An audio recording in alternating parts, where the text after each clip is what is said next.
कि anti Christ आएगा, मसीह विरोधी।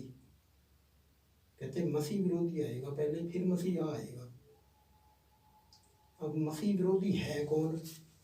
कहते शैतान। तो मेरा एक सवाल लोगों से ये है कि शैतान तो धरती पर उस वक्त से है जब परमेश्वर ने आदम को बनाया था, तो फिर वो कहाँ से आएगा? वो तो यहीं पे है। वचन के अनुसार तो वो धरती पर ही है। और सबसे बड़ा सवाल कि मसीह विरोधी यानी कि शैतान, शैतान का मतलब होता है मसीह विरोधी। मसीह विरोधी का मतलब क्या होता है? कि जो सच का विरोध करता है। जो सच का विरोध करता है वो कोई भी, चाहे वो वस्तु हो या कोई मनुष्य हो, कोई भी जो मसीह का विरोध करता है वो एंटी क्राइस्ट ही है।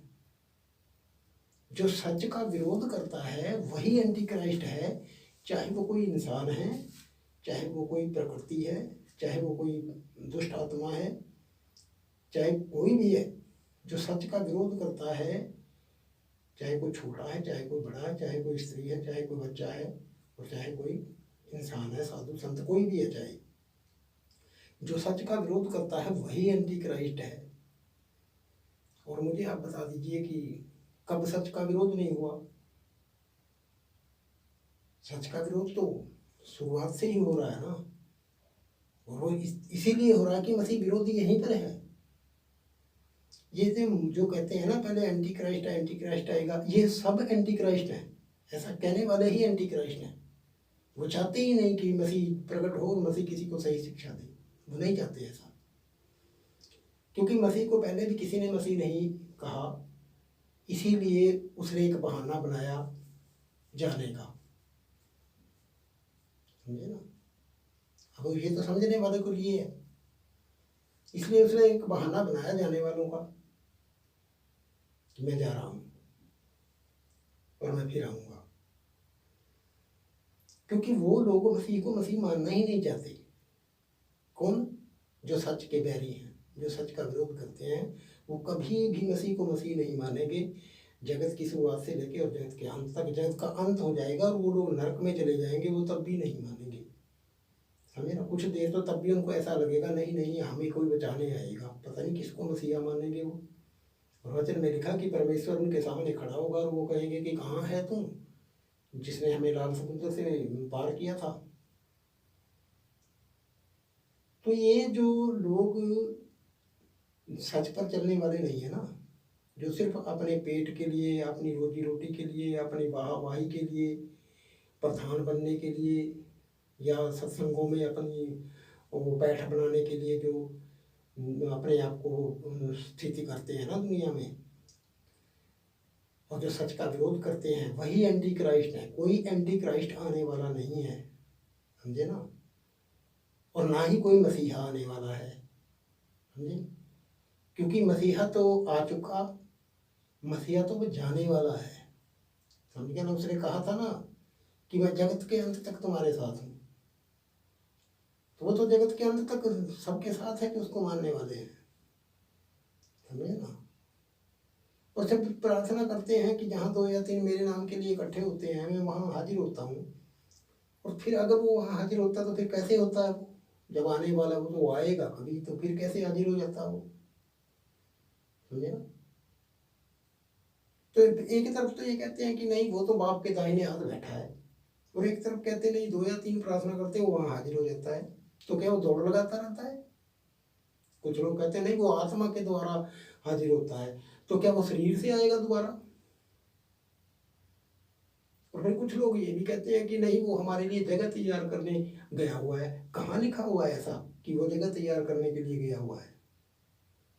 उसने तो ये कहा है, जहाँ तक मैंने पढ़ा है, उसने तो ये कहा है कि मेरे पिता के यहाँ बहुत से निवास स्थान हैं, नहीं तो मैं तुमसे कहता कि मैं जाता हूँ तुम्हारे लिए जगह तैयार करके फिर आऊँगा, जहाँ मैं रहूँ तुम भी रहो।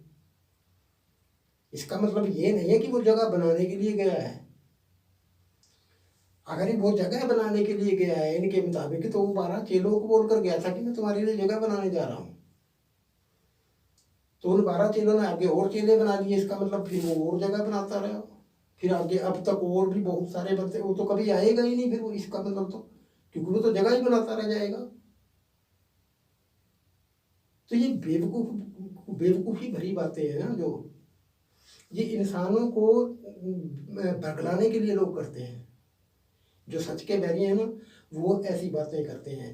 वो जिंदा मसीह को एक तरफ तो कहते हैं वो जिंदा है, वो हाजिर है, वो नाजिर है, और एक तरफ कहते हैं नहीं वो आएगा, बाप के दाहिने हाथ बैठा है। निकाल करके वचन में से बता देंगे, ये देखो यहाँ पर लिखा है। अरे तुम्हें क्या पता कि वो क्या लिखा हुआ है, वो क्या कहना चाहता था। एक तो तुम कहते हो वो तो पहेलियों में बात करता था, और जब वो पहेलियों में बात करता था तो तुम कैसे समझ गए कि उसने क्या बोला है? क्या तुम सारी पहेलियां तुम जानते हो? अगर उसने दृष्टांतों में बात की तो क्या तुम सारे दृष्टांत जानते हो कि किसका क्या मतलब है? कभी मंदिर के बारे में कह देते हैं, नहीं उसने अपने शरीर के बारे में कहा था। कहाँ कहा था उसने शरीर के बारे में? कि वो 3 दिन के बाद जिंदा हो गया, इसलिए उसने शरीर के बारे में कहा था। शरीर के बारे में कहा, उसने मंदिर के बारे में कहा था कि इसे तोड़ दो, मैं 3 दिन में बना दूंगा। मंदिर के बारे में कहा था उसने, समझा ना? और अगर उसने दृष्टांतों में बात की तो फिर जैसे कहते हैं कि नहीं उसने शरीर के बारे में कहा, तो फिर जब वो कहता मैं बादलों पे आऊंगा, इसका मतलब भी कुछ हो रहा है। बता, मैं ये सब कुछ सकता हूँ, लेकिन सच सुनने की हिम्मत रखते हैं लोग, क्योंकि मेरा सच इतना कड़वा है। जैसे गर्म शीशा होता है ना, गर्म शीशा इंसान के कान में उड़ेल दे अगर कोई, और उसे वो बर्दाश्त नहीं कर सकता, ऐसे हैं वो वचन जो बाइबल में लिखे हुए हैं। ऐसी सच्चाई है बाइबल की। कहाँ लोग जान लेंगे उसे और कहाँ मान लेंगे लोग उसे? प्रेम से तो बहुत कम लोग मानेंगे, समझे ना? ये तो जो प्रकाशित वाक्य में जैसे जैसे लिखा हुआ ना, वैसे जब डंडा पड़ेगा ना सबको, तब मानेंगे लोग। प्यार की परिभाषा लोग नहीं समझते, समझे ना? प्रश्न तो बहुत सारे हैं, लोग बहुत सवाल करते हैं, लेकिन किससे सवाल करें? वो सही उत्तर कौन देगा? इसीलिए मैंने ये प्रयास किया है कि मैं कुछ उत्तर दे सकूं, और कुछ ऐसे भी मैं उत्तर दूंगा कि ना कभी किसी ने दिए होंगे, और न कभी कोई आने वाले समय में कभी भी दे सकेगा। मैं ऐसे उत्तर देकर जाऊंगा इस दुनिया को, समझे ना? क्योंकि लोगों ने परमेश्वर के वचन को खिलवाड़ समझ लिया है, लोगों को बेवकूफ़ बनाने पे लगे हुए हैं। जिसके मन में जो आता है वो बोलता, लंबे लंबे भाषण दे के चले जाते हैं, सच तो समझाते ही नहीं है, समझे ना? इसके लेकिन इसी इसी विषय पे हम फिर बात करेंगे। आज के लिए इतना ही है, तो फिर कभी कभी क्या, अब तो ये शुरू हो चुका है, समझे ना? अब तो पूछने वाले को जो सचमुच में पूछना चाहता होगा उसको तो मैं जवाब अवश्य दूंगा, है ना? तो ठीक है, करेंगे इसी विषय पर फिर बात।